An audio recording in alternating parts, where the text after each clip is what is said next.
प्यारे बच्चों, हम अपने प्रोग्राम के आखिरी और शायद सबसे अहम हिस्से की तरफ बढ़ रहे हैं। अब तक हमने आज़ादी की जद्दोजहद के मुख्तलिफ किरदार देखे, हमने मुख्तलिफ सकाफतों को देखा, हमने मुजाहिदीन आज़ादी को याद किया और हमने वतन से मोहब्बत का इजहार भी देखा।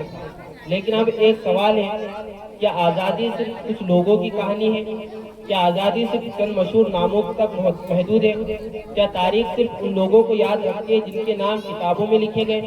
या फिर आज़ादी की दास्तान उन करोड़ों आम लोगों की भी है जिन्होंने अपने घरों, अपनी खुशियों, अपनी जवानियों और अपनी जानों की कुर्बानियाँ दी?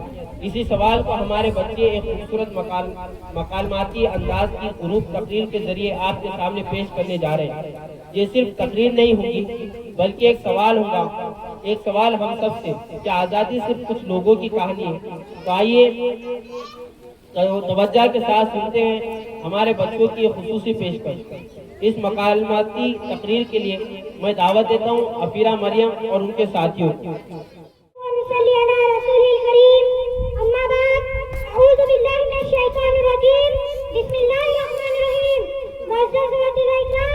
और मेरे प्यारे साथियों, आज 15 अगस्त है, लेकिन आज हम सिर्फ ये जानने के लिए जमा नहीं हुए हैं कि आजादी किस जात ने दिलाई, किस मजहब ने दिलाई या किस पार्टी ने दिलाई, क्योंकि हिंदुस्तान की आजादी किसी एक शख्स की जागीर नहीं है, ये करोड़ों आम हिंदुस्तानियों की अमानत है।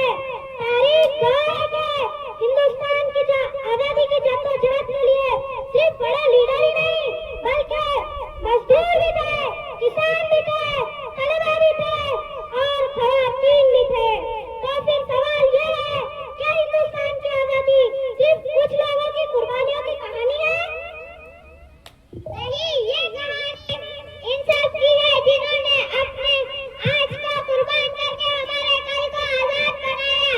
1942 में आसाम में जो खवातीन ने मजम्मत की, बंगाल के मजदूरों ने हड़तालें की, किसानों ने तहरीक में हिस्सा लिया और मुल्क के मुख्तलिफ इलाकों में आम लोगों ने गिरफ्तारियां पेश की।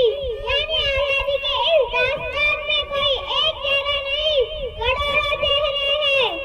और शायद आज इसीलिए मेरे नजर में सबसे बड़ा सवाल ये नहीं कि आजादी किसने दिलाई, बल्कि ऐसा सवाल ये है, आजादी मिलने के बाद हमने इस हिंदुस्तान के साथ क्या क्या किया जिसके लिए जिन्हें लोगों ने कुर्बानियां दी।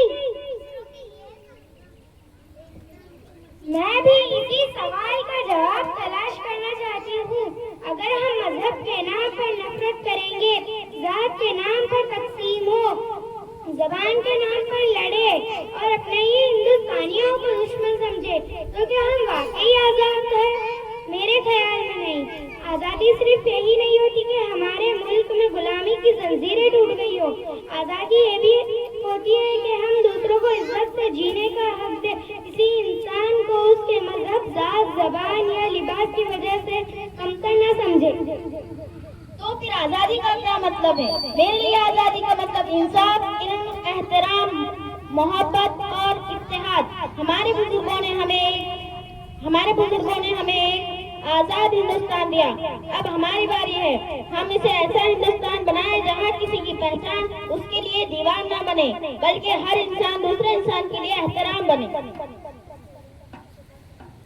तो आइए आज सिर्फ तिरंगा लहराने का आहद न करें, अपने किरदार को भी तिरंगे की तरह बुलंद करें।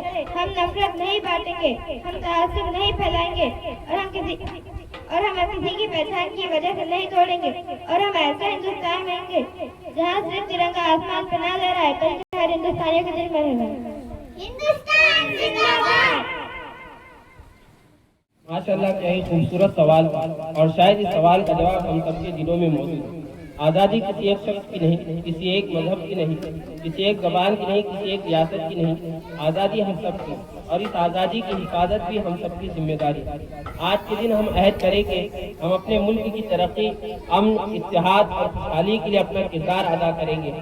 हम अपने बच्चों को सिर्फ किताबों में तारीख नहीं पढ़ाएंगे, बल्कि उन्हें ये भी सिखाएंगे कि अच्छा शहरी बनना भी वतन से मोहब्बत है, अपना काम ईमानदारी से करना वतन से मोहब्बत है, दूसरों के हुकूक का एहतराम करना वतन से मोहब्बत है, सफाई रखना वतन से मोहब्बत है, तालीम हासिल करना वतन से मोहब्बत है, और सबसे बढ़कर एक दूसरे का एहतराम करते हुए मुत्तहिद रहना वतन से मोहब्बत है। आखिर में मैं अपने तमाम नन्हे मुन्ने फनकारों, असातिज़ा और इस प्रोग्राम को कामयाब बनाने वाले तमाम अफराद का दिल की गहराइयों से शुक्रिया अदा करता हूँ। जज़ाकुमुल्लाह खैरा। अस्सलामु अलैकुम व रहमतुल्लाहि व बरकातुहू।